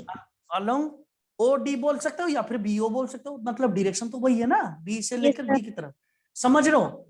अब मजेदार बात क्या है देखिए, अब मजेदार बात क्या है देखिए, दोनों सेम डायरेक्शन में है, वेक्टर ऐड करोगे या डायरेक्टली ऐड कर दो चलेगा, ट्रिक देखिए, ये सुनो, क्या वेक्टर डालने की जरूरत है, दोनों सेम डायरेक्शन में, No, भाई sir. ये नहीं जरूरत है, तो जितना था नेट फोर्स कितना हो जाएगा, जो निकला था ट्वाइस कर दीजिए, खत्म बात, ये Yes, सुनो, sir. Yes, देख sir. रहे हो ट्रिक आगे Yes, जाकर sir. कितना काम आएगा, यानी कि K Q Q naught divided by A by root two का स्क्वायर, यानी कि ए स्क्वायर टू ऊपर आ जाएगा तो कितना हो जाएगा, रूट टू का स्क्वायर हो जाएगा टू, यानी कि टू टू जा फोर हो जाएगा, खत्म बात, कितना आंसर है, Yes, समझ sir. रहे हो ना। ये सुनो, दो vector Yes, same sir. Direction में थे, Yes, डायरेक्टली sir. ऐड कर दिया, ट्वाइस कर दिया, Yes, तो ये तो आप कर लोगे, ये भी आप कर लोगे। अच्छा अब आप मुझे बताइए, एक मैं ले रहा हूं, एक रेगुलर ले रहा हूं equilateral triangle, Q Q Q, side है ए, अब आपको निकालना है ए बी सी लिया है, सेंटर पे आप निकाल के बताइए क्यू नॉट चार्ज को फोर्स कितना होगा, क्विक, सेंटर पे फोर्स कितना होगा। देखिए अब तो आप ये नहीं बोल सकते कि पेयर कैंसिल हो जाएगा, दो पेयर थे एक दूसरे को कैंसिल कर रहे थे, अब तो तीन है, समझना मेरी बात को बेटा, ये सुनो, Yes, sir. अब तो तीन फोर्स है, लेकिन ठीक है कोई बात नहीं, इसको निकालने के कई तरीके, 6 7 8 10 तरीके हैं, समझ रहे हो, आप बिलीव नहीं करोगे, 10 तरीके हैं, मैं दो तीन बता रहा हूँ, दो तीन आपको बस बता रहा हूँ, उसके बाद शॉर्टकट ट्रिक दे दूंगा। बताइए मुझे कितने फोर्स गिरेंगे क्यू नॉट के ऊपर, क्विक, पहला कॉन्सेप्ट, ये एक फोर्स गिरेगा, ये Three दूसरा force. फोर्स गिरेगा, ये तीसरा फोर्स गिरेगा, बेटा ये सुनो, ये Yes, sir. सुनो, Yes, sir. अच्छा आप क्या कर सकते हो उसको, चाहे तो इसको आप अगर एग्जैक्टली सॉल्व करना चाहो, मैं 30 सेकंड में बता रहा हूँ, आप ध्यान से सुनिए, टाइम ना वेस्ट करते हुए, आपको अगर कैलकुलेट करना है तो कैसे करोगे देखिए, तो ये तो आ गया ये वाला फोर्स, अच्छा बस आप by symmetry just looking at the figure, आपके लॉजिक से बता दीजिए मुझे, क्या ये जो तीनों फोर्स गिरेंगे तीनों का मैग्नीट्यूड सेम होगा, यस और नो बताइए, क्योंकि तीनों के केस में चार्ज का प्रोडक्ट सेम है, यहाँ पर जो है चार्ज का प्रोडक्ट इस फोर्स में यहाँ पर उतना ही है, यहाँ पर भी उतना है, और तीनों केस में डिस्टेंस भी सेम है, तो तीनों का मैग्नीट्यूड तो सेम होगा बेटा, यस और नो। Yes, sir. चाहो तो आप एग्जैक्टली फाइंड आउट कर सकते हो, लेकिन आई स्ट्रांगली रिकमेंड मत करो, करने की जरूरत ही नहीं है, और बाकी जो जो तरीके मैं बता रहा हूँ, ठीक है ना, अगर आप चाहो तो निकाल सकते हो पूरा फोर्सेस, अच्छा निकाल ही देता हूँ, और एक दो ट्रिक्स आपको समझ में आएगा, पूरा ही कर देता हूँ। तो देखिए ये तीन फोर्स है, तीनों का नाम दे देता हूँ एफ नॉट, ठीक है ना, एफ नॉट, ठीक है, समझो बात को। Yes, sir. तीनों का एफ नॉट क्यों दिया, क्योंकि तीनों का मैग्नीट्यूड सेम ही है बेटा, ये सुनो, Yes, sir. क्योंकि ये इक्विलैटरल ट्रायंगल था। अब मुझे दूसरा ट्रिक बताइए, तीन फोर्स एक्ट करेंगे तो क्या जो टोटल 360 डिग्री था वो इक्वली रिडिस्ट्रीब्यूट हो जाएगा, यानी कि each angle will be 120 degree, क्या मैं सही बोल रहा हूँ, Yes, sir. यस और नो। अब देखिए ट्रिक, अब तीसरा ट्रिक क्या है, ये तो निकाल दिया आपने, अगर दोनों का एफ नॉट है, दोनों का मैग्नीट्यूड सेम है, तो इन दोनों का रिजल्टेंट जो है ये बीच में से चीरता हुआ ऊपर की तरफ जाएगा, क्या मैं सही बोल रहा हूँ, Yes, sir. यस और नो। ये Yes, सुनो, sir. इसका मैग्नीट्यूड Yes, sir. कितना होगा? ये वाला जो Yes, फोर्स है sir. इसका मैग्नीट्यूड कितना होगा? एफ नॉट का स्क्वायर प्लस ए का स्क्वायर प्लस बी का square plus 2 F not 2ab cos 120 degree. दोनों के बीच में एंगल कितना था? 120 था। ये सुनो, Yes. इसका अंडर रूट cos 120 कितना होता है? -1/2। क्या मैं सही बोल रहा हूँ? 2 के साथ 2 कैंसिल हो जाएगा। ये सुनो, Yes, sir. Yes, 2 के साथ 2 कैंसिल हो जाएगा। ये एफ नॉट का स्क्वायर माइनस के साथ था, प्लस के साथ माइनस कैंसिल हो जाएगा। एफ नॉट का स्क्वायर का अंडर रूट एफ नॉट, ऊपर की तरफ एफ नॉट, नीचे की तरफ एफ नॉट, कैंसिल, 0 आंसर। ये सुनो, ये Yes, सुनो, sir. आई बात Yes, समझ में? Yes, sir. ज्यादा फास्ट हो गया क्या? Yes, sir. और एक बार Yes, बताऊं? sir. तो इन दोनों सर का और एक बार बता रहा हूँ, ज्यादा फास्ट हो गया। देखिए, तो आप समझ, जितना जल्दी समझोगे उतना पेस बढ़ा दूंगा मैं, ठीक है ना? देखिए, तीन फोर्सेस का मैग्नीट्यूड तो सेम था, एफ नॉट मैंने ले लिया, एक नाम दे दिया है। कैलकुलेशन ना करने के लिए, कॉम्प्लिकेटेड ना लिखने के लिए मैंने एक नाम दे दिया। इतना तक तो क्लियर है? जो टोटल एंगल है वो 3 इक्वल एंगल में रिडिस्ट्रीब्यूट हो रहा है। क्यों? क्योंकि ये इक्विलैटरल ट्रायंगल है, तो ईच एंगल में कितना आएगा? वो 360/3 120 आएगा। यस और नो? Yes sir. तो यही ऊपर वाले जो दो फोर्सेस हैं, दोनों का मैग्नीट्यूड सेम है क्या? दोनों का मैग्नीट्यूड सेम है? अरे भाई यस और नो? Yes sir. अगर दोनों का मैग्नीट्यूड सेम है तो उन दोनों का रिजल्टेंट जो होगा वो बीच में से बाइसेक्ट करता हुआ ऊपर की तरफ जाएगा। इतना तक तो श्योर हो आप? यस और नो? Yes sir. अच्छा, अब अगर दोनों वेक्टर सेम है, a का स्क्वायर b का स्क्वायर प्लस 2ab, cos का एंगल क्या था उन दोनों के बीच में? 120 डिग्री डाल दिया। cos 120 कितना होता है? -1/2। -1/2। अच्छा, तो मैंने एक स्टेप ओमिट कर दिया था, 2 के साथ 2 कैंसिल हो जाएगा, माइनस ये कितना हो जाएगा? एफ नॉट का स्क्वायर माइनस के साथ। ये सुनो, yes sir. Minus F naught का स्क्वायर प्लस एफ नॉट का स्क्वायर कैंसिल हो जाएगा। ये सुनो, यस सर। बचेगा क्या? एफ नॉट का स्क्वायर का under root F naught. Yes sir. ये होगा, इन दोनों का रिजल्टेंट क्या बना? एफ नॉट बना, जो कि बीच में से कट करता हुआ ऊपर की तरफ जाएगा। अच्छा, नीचे की तरफ भी एफ नॉट बचा था, ऊपर की तरफ भी एफ नॉट बचा है, तो कैंसिल हो जाएगा ना, नेट फोर्स तो 0 हो जाएगा। चाहो तो Yes, इसको sir. कैलकुलेट भी कर सकते हो, चाहो तो आप इसको कैलकुलेट भी कर सकते हो, लेकिन मैं स्ट्रांगली रिकमेंड करूंगा। अच्छा, आप बताओगे सर मुझे पढ़ाई वढ़ाई कुछ नहीं आती, मुझे ऐसे ही बताइए। तो देखिए, ये 3 फोर्सेस थे, देख रहे हो आप लोग? उसके लिए और भी ट्रिक है, बहुत सारे मेथड्स हैं। तो एफ नॉट था, बच्चों समझ रहे हो? एक तो आप लामीज थ्योरम डाल के निकाल सकते हो, जो कि वेक्टर, एक तो लामीज थ्योरम है जो कि आप भूल चुके होंगे मुझे लगता है, जो उसको डालने की जरूरत नहीं है। दूसरा टर्म है कॉन्करेंट फोर्सेस। कॉन्करेंट फोर्स का कॉन्सेप्ट है, अगर equal forces equal angle make कर रहे हैं, समझो बात को ध्यान से। क्या बोला मैंने? अगर इक्वल मैग्नीट्यूड के वेक्टर्स हैं और उन सबके बीच में इक्वल एंगल्स हैं, तो उनके जो सेंटर पॉइंट होगा वो इक्विलिब्रियम में रहेगा, यानी कि उसके ऊपर नेट फोर्स 0 होगा। ये कॉन्करेंट फोर्स का कॉन्सेप्ट है, लामीज थ्योरम डाल के निकाल सकते हो। और अगर कुछ भी नहीं आता, और एक ट्रिक बताता हूं, देखिए, आप इसको रीड्राइंग बोलते हैं। वेक्टर का एक और कॉन्सेप्ट है पैरेलल ट्रांसपोर्ट। क्या है बोला मैंने? Parallel transport. क्या है मतलब? एक वेक्टर का लेंथ क्या शो करता है? मैग्नीट्यूड। एरोहेड क्या शो करता है? डायरेक्शन। यानी कि लेंथ और एरोहेड को चेंज ना करते हुए इस वेक्टर को मैं उठा के कहीं पर भी रख सकता हूं। भाई लेंथ उतना ही रखा है, डायरेक्शन भी वही रखा है, रख सकता हूं ना, इसको बोला जाता है पैरेलल ट्रांसपोर्ट। समझ लो बात को? ये सुनो, तो मैंने क्या किया, ध्यान से, इस वेक्टर को यहां से उठा के यहां पर रख दूं, कोई फर्क पड़ेगा? No, ऐसे sir. तो पैरेललोग्राम लॉ का डेरिवेशन कर रहे थे ना, ऐसे ही कर रहे थे आप। अरे बेटा ये सुनो, Sir. ध्यान से सुनिए मेरी बात को, इसको थोड़ा, हाँ, सेम साइज का, तीनों का मैग्नीट्यूड सेम था ना, तो लेंथ तो सेम रहेगा तीनों का। ठीक है, इसको मैंने यहां से उठा के यहां पर ड्रॉ कर दिया, कोई फर्क पड़ेगा क्या? तीनों एफ नॉट थे, तो इसको मैंने क्या किया, ये वाला जो फोर्स था, समझ लो बात को, इसको यहां से मिटा के मैंने यहाँ पर ड्रॉ कर लिया, यहाँ पर ड्रॉ कर लिया। देखिए, कोई फर्क पड़ेगा? नहीं पड़ेगा। No, sir. अच्छा, इस वाले फोर्स को मैं यहां से उठा के यहाँ पर ड्रॉ कर लूंगा। देखिए, लेंथ उतना ही रखा है, मैग्नीट्यूड डायरेक्शन भी वही रखा है, यहां से मिटा के, देखिए दिख रहा है आपको? Yes, sir. all the three vectors are in same order, answer 0, equilibrium. yes or no? Yes sir. yes or no? Yes sir. अगर किसी को पढ़ाई आती नहीं है, बस रीड्रॉ करके भी Yes, आंसर sir. को निकाल ले सकता है। अरे समझो, तीनों तो सेम ऑर्डर में है ना, तो आंसर तो 0 ही होगा। समझ गए बात को? क्या मैं Yes, सही sir. बोल रहा हूँ? तो ऐसे Yes, आप sir. कर सकते हो, लेकिन मैं तो बोलूंगा ये भी मत करो। और एक ट्रिक बताता हूँ आपको, और एक छोटी सी ट्रिक बताता हूँ। देखिए, यह सबसे बेहतरीन ट्रिक है जिसको आप विदाउट पेन पेपर आंसर बता दोगे, कोई भी आंसर। अगर कोई भी बच्चों रेगुलर पॉलीगॉन है, रेगुलर पॉलीगॉन का मतलब क्या है? एक ऐसा पॉलीगॉन जिसका हर एक साइड का लेंथ सेम हो। समझ रहे हो? स्क्वायर हो सकता है, रेक्टेंगल नहीं होगा, स्क्वायर हो सकता है, इक्विलैटरल ट्रायंगल हो सकता है, हेक्सागोन हो सकता है। समझ रहे हो मेरी बात को? अगर कोई भी रेगुलर पॉलीगॉन हो और उसके ईच वर्टेक्स पे इक्वल चार्ज हो, क्या बताया मैंने, बताइए? रेगुलर पॉलीगन और सारे वर्टेक्स पे same equal same charge charge, equal charge हो, देन उसके सेंटर में आप कुछ भी चार्ज रख दो, उसके ऊपर नेट फोर्स 0 होगा।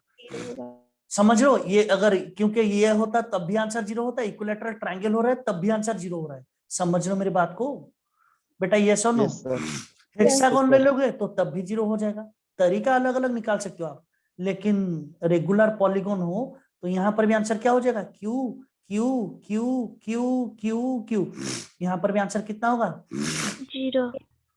समझ रहे हो? 0. अच्छा, अगर एक IIT में क्वेश्चन आया था, एक घड़ी था, देखिए क्वेश्चन कैसे ट्रिकी बनाया जाता है।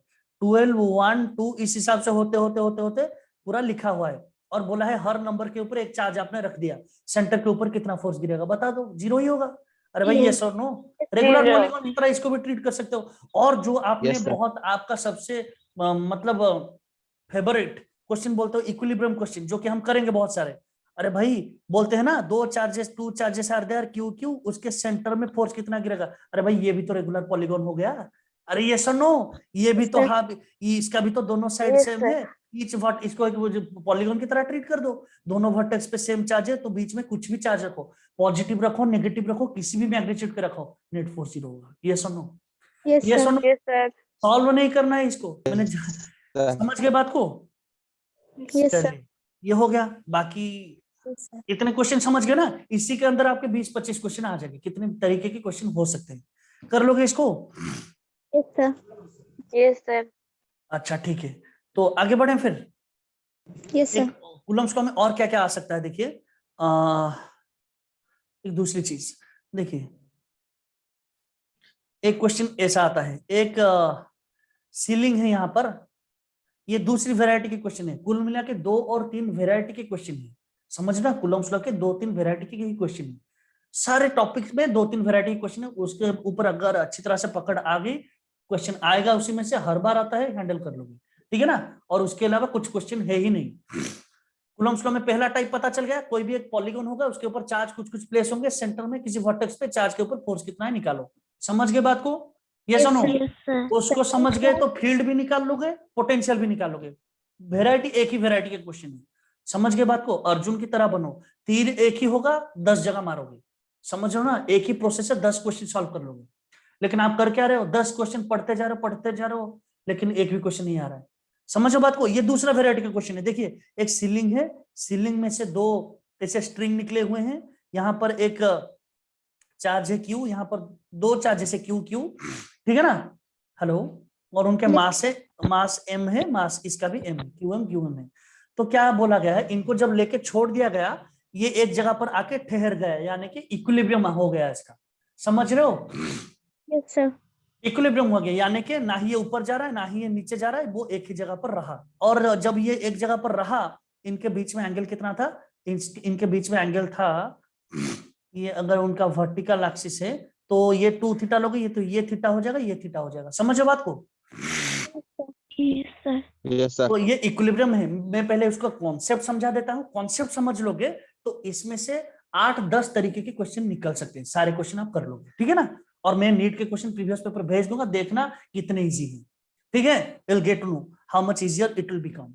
अब मुझे बताइए, क्योंकि ये इक्विलिब्रियम में है, तो पहले तो आपको निकालना पड़ेगा कितने फोर्स एक्ट कर रहे हैं। यस और नो बच्चों? Yes sir Yes. तो आपको देखने कितने फोर्सेस हैं, उनको नेट फोर्स, इक्विलिब्रियम में है तो नेट फोर्स को 0 कर देना है, जो भी क्वेश्चन होगा सॉल्व हो जाएगा। क्या मैं सही बोल रहा हूँ? ये सुनो, अगर आपसे कॉन्सेप्ट को समझिए, पकड़िए, Yes, आंसर sir. की तरफ मत भागिए। अब क्योंकि ये इक्विलिब्रियम में है तो इसका ये रेस्ट में है, तो उसका एक्सीलरेशन 0 है, यानी कि फोर्स 0 है, यानी कि नेट फोर्स 0 है, यानी कि जितने फोर्सेस हैं उनको ऐड करके 0 के साथ इक्वेट कर दीजिए, जो भी क्वेश्चन होगा सॉल्व हो जाएगा। क्या मैं सही बोल रहा हूँ?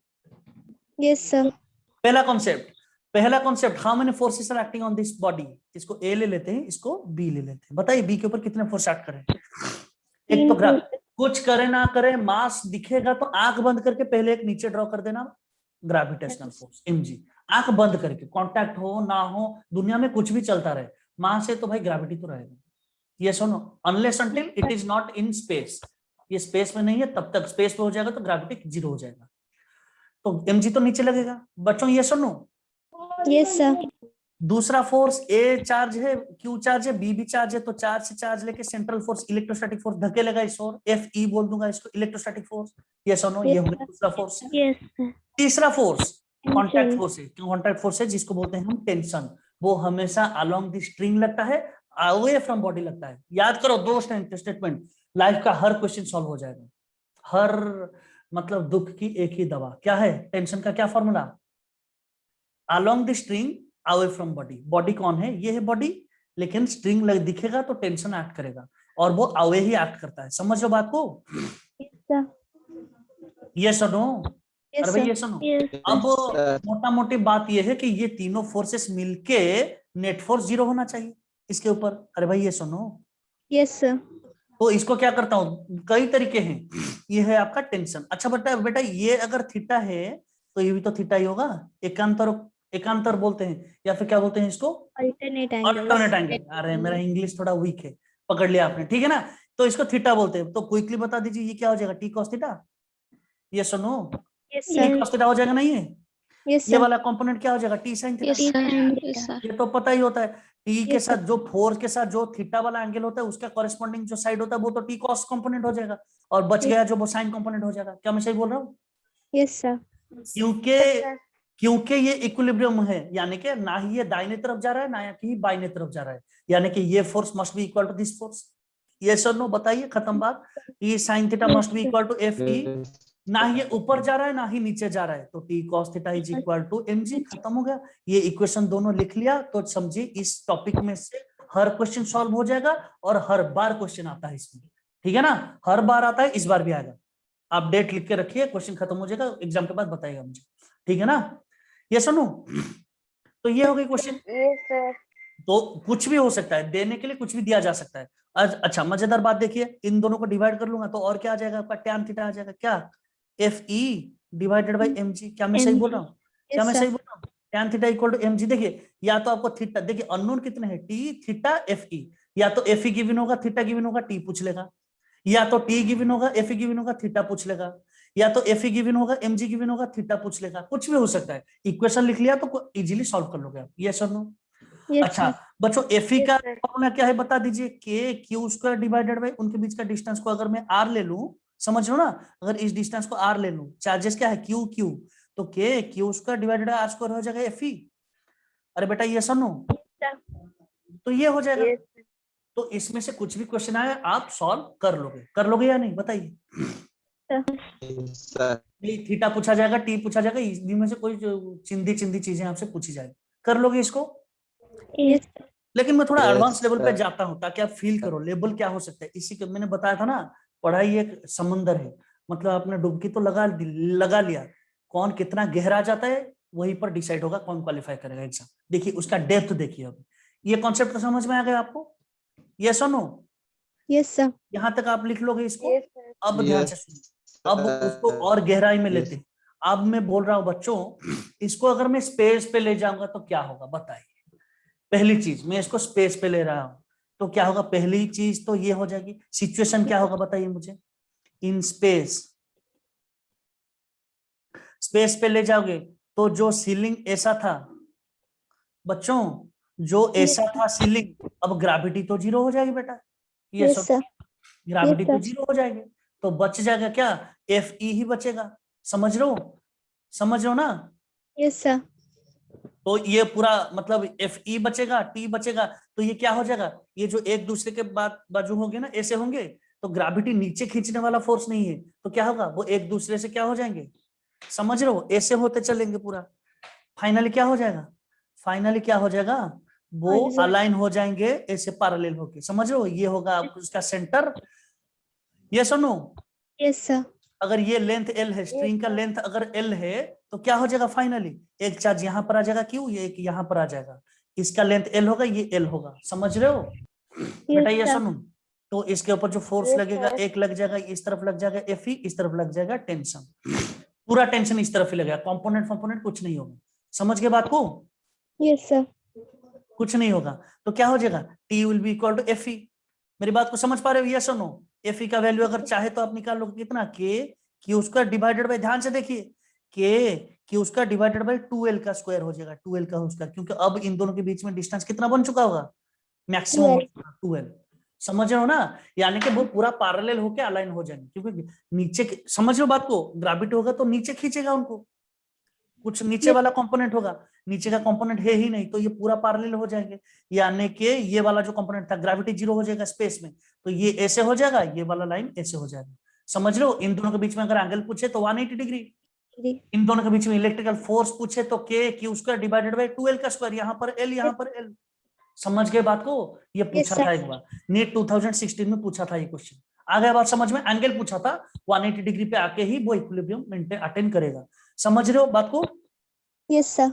Hello, Yes, sir. सब लोग समझ गए इसी क्वेश्चन को? अब क्वेश्चन को मैं और थोड़ा डीप लेता हूं, अगर इस सिस्टम को लेके हम डुबो देंगे किसी डाइइलेक्ट्रिक मीडियम के अंदर, इसके अंदर डुबा दिया हमने, इसी के साथ कंक्लूड करेंगे क्लास को, ध्यान से सुनिए। अगर किसी डाइइलेक्ट्रिक मीडियम के अंदर डुबो दिया जिसका डाइइलेक्ट्रिक कांस्टेंट कापा है, समझ रहे हो? Yes sir.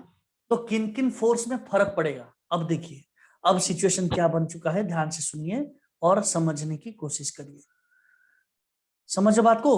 अब हमने क्या किया है, इसको पूरा डुबा दिया है एक मीडियम के अंदर जिसका डाइइलेक्ट्रिक कांस्टेंट कितना है, कापा।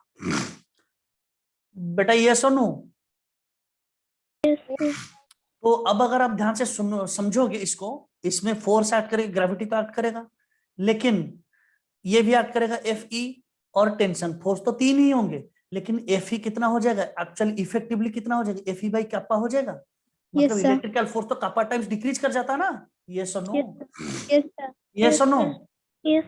और अगर आपने ध्यान से सुना होगा, अगर आपने ध्यान से सोचोगे, इसको हम पढ़ेंगे जब फ्लूइड मैकेनिक्स पढ़ेंगे, जी का वैल्यू भी चेंज होता है, जी इफेक्टिव। अब आपको मैं बस इसको फील करवाता हूं, उसके बाद जब फ्लूइड मैकेनिक्स पढ़ेंगे डिटेल में एक्सप्लेन करूंगा, जी का वैल्यू भी चेंज हो जाता है। अब बोलोगे सर कैसे, अभी के लिए बस फील कीजिए, कोई बंदा जो है वो अपने छत से कूद जाएगा, क्या उसका एक्सीलरेशन ड्यू टू ग्रेविटी 9.8 होगा, जितनी तेज होगी, क्या वो पानी के अंदर जब डूबेगा क्या उतना होगा एक्सीलरेशन, या फिर घट जाएगा, खुद सोचिए, ऑब्वियसली घट जाएगा। ये सुनो, वो तो धीरे धीरे नीचे जाएगा ना, ये सुनो, आप एक पत्थर को छोड़ रहे हो यहाँ पर, या फिर कोई भी ऑब्जेक्ट को छत से छोड़ रहे हो, जब वो एयर में जितने एक्सीलरेशन जा रहा है, अगर पानी के अंदर छोड़ दोगे, ड्रॉप कर दोगे, क्या उतने एक्सीलरेशन जाएगा या घट जाएगा? घट जाएगा, ठीक है ना। तो उसका फॉर्मूला क्या है मैं आपको बता रहा हूं, यहाँ से पर ध्यान से सुनिए। अगर कोई भी ऑब्जेक्ट को आपने पानी के अंदर डुबा दिया, तो अगर फ्री फॉल करता है तो उसका कोई भी बॉडी का मास m है, तो एक्सीलरेशन कितना होता है, g होता है, एम्प्टी स्पेस में mg होता है। लेकिन अगर किसी लिक्विड के अंदर डुबो दिया आपने, एक बॉल था, ये जो वाला बॉल को आपने डुबा दिया, एक आयरन का बॉल है, तो आयरन का कुछ ना कुछ डेंसिटी होगा, ये सुनो, यह जो सॉलिड को आपने छोड़ा है उसका डेंसिटी को हम रो लेते हैं, क्या लेते हैं, रो एस। बस आप इसको समझिए, जो जिस लिक्विड में डुबोया है उसका डेंसिटी को हम रो एल लेते हैं, समझ रहे हो? आपने सुना होगा जब डेंसिटी ज्यादा होता, अब पानी में कौन सी चीज डूबती है, कौन सी फ्लोट करती है, आपने सुना होगा ये चीज, तो जिसकी डेंसिटी पानी से ज्यादा होती है वो डूब जाती है, जिसकी डेंसिटी कम होती है वो फ्लोट करती है। क्या मेरी बात समझ में आ रही है? तो जिस ऑब्जेक्ट को आपने ड्रॉप, इसको हम बहुत डिटेल में लेंगे बाद में, अब के लिए बस समझिए। तो जब आपने उसके अंदर छोड़ दिया, तो इसका जो वेट होगा ना वो mg नहीं होगा, mg इफेक्टिव होगा, क्योंकि g का वैल्यू चेंज हो जाएगा। अब बोलोगे सर कितना होगा, g effective will be equal to g whole into 1 minus rho l divided by rho s। समझ रहे हो? रो एल डिवाइड, ये IIT जेई लेवल का क्वेश्चन है, एडवांस में आता है एक दो बार क्वेश्चन, लेकिन आप भी याद रखिए आ सकता है, इस लेवल तक नहीं आता है जनरली क्वेश्चन, समझो ना बात को नीट में, लेकिन आपको पता चलना चाहिए। हेलो हेलो, तो जी इफेक्टिव चेंज होगा, कितना हो जाएगा, जी होल इनटू, घट जाएगा थोड़ा, इतनी टर्म से घटेगा, फ्री स्पेस में जी था, और जब पानी में डुबो दोगे, जो ऑब्जेक्ट था उसका डेंसिटी है रो एस और लिक्विड का डेंसिटी है रो एल, तो 1 minus rho L by rho S. तो अब मुझे बताइए, जो इक्वेशन 2 था वही इक्वेशन में सारा खेल है, इक्वेशन दोनों क्या हो जाएंगे? पहला इक्वेशन क्या था बच्चों, टी साइन थीटा क्या हो रहा था हमारा, याद कीजिए, T sine theta F E के साथ सेम होता था, लेकिन लिक्विड में डुबोने के बाद एफ ई क्या बन चुका होगा, एफ ई बाई कापा। समझ रहे हो ना। अब वो मुझे second equation T cos theta क्या था, mg के साथ सेम था। अब ये Yes, sir. mg की जगह mg इफेक्टिव हो जाएगा, जो कि एक्चुअल में क्या होता है mg होल इनटू 1 माइनस, ये फॉर्मूला ही काम आएगा और कुछ डेरिवेशन की जरूरत नहीं है। टी कॉस थीटा इक्वल इतना हो जाएगा। क्या बच्चों मेरी बात समझ रहे हो? Yes, sir. यस और नो? Yes, sir. यस और नो? Yes, Yes. sir. तो ये दो इक्वेशन, ये सारी चीजें आपको गिवन होंगी क्वेश्चन में। मैं नेक्स्ट क्लास में बहुत सारे डिटेल में करवाऊंगा, जेई लेवल के क्वेश्चन है। नीट में एक क्वेश्चन आ सकता है, नीट में इजी क्वेश्चन आएगा, आपसे पूछ सकता है अगर एआर में, अच्छा यही पर कर देता हूं, ये एआर में उन दोनों के बीच में एंगल था 2 थीटा, यहाँ पर टोटल एंगल कितना है 2 थीटा, समझ रहे हो। लिक्विड में डुबोने के बाद, लिक्विड में डुबोने के बाद समझो बात को, Yes, क्या sir. होगा, क्या इन दोनों के बीच में जो एंगल था ये घटेगा या बढ़ेगा? स्पेस पे लोगे तो ये तो बढ़ जाएगा, पूरा 180 हो जाएगा, ये तो पता है सबको, यस और नो।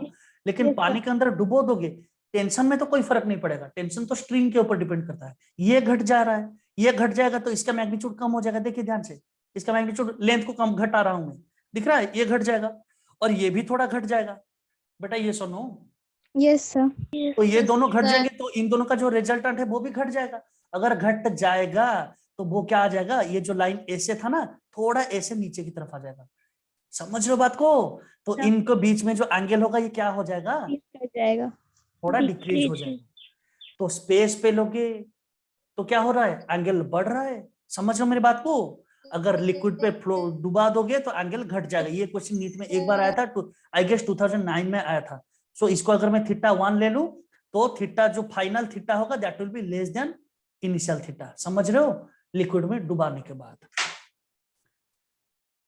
ओके, समय 10:30 हो चुका है। I hope you got all the points.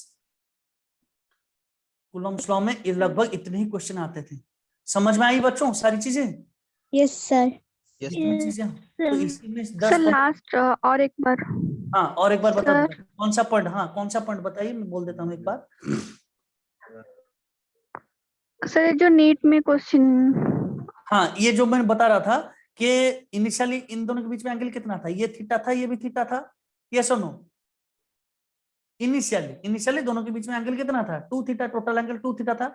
अब आपसे पूछा जाएगा, एक सिस्टम है, देखिए मोटा मोटी बात ये है, मैं यहां पर बता रहा हूं आपको कि ये एक स्ट्रिंग था, यहां पर ये एंगल थीटा था, तो टोटल एंगल कितना था, 2 थीटा था, समझ रहे हो बात को। अगर वो पूछा जाएगा आपसे कि इस सिस्टम को लेके आपने डुबो दिया एक मीडियम के अंदर, समझ लो एयर में ना लेते हुए एक मीडियम के अंदर डुबा दिया, तो इस थीटा में ये जो 2 थीटा था टोटल एंगल, इसमें क्या चेंजेस होगा, ये जो एंगल है ये थोड़ा सा घट जाएगा, समझ रहे हो मेरी बात को, ये बस थोड़ा सा घट जाएगा। Yes sir. ठीक है, तो यही है चीज, उसको एक सर दो बार, रीजन और एक बार। अच्छा रीजन देखिए और एक सर बार, रीजन और एक बार। हाँ हाँ और एक बार बता रहा हूँ, देखिए तो इनिशियली क्या था, यहाँ पर फोर्स लग रहा था एफ इस डायरेक्शन में, यस और नो, वेट लग रहा था इस डायरेक्शन में mg। यस।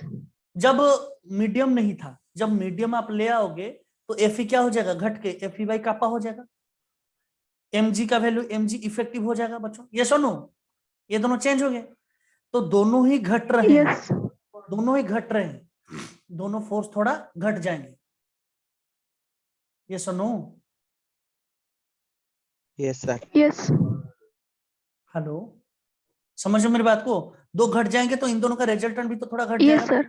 दोनों का रिजल्टेंट भी थोड़ा घट जाएगा, जो ऐसे था पहले तो थोड़ा ऐसे हो जाएगा रिजल्टेंट, समझ रहे हो, रिजल्टेंट थोड़ा घट जाएगा तो क्या होगा, वो थोड़ा क्लोज चला आएगा। Yes sir. यस। इसके ऊपर मैं डिटेल में बताऊंगा और एक बार डिटेल में लूंगा, जेई और नीट के क्वेश्चन भी हम करेंगे ना, प्रीवियस ईयर क्वेश्चन भी करेंगे डिटेल में उसके बाद। आई होप इतना तक आपको समझ में आ गया सारी चीजें।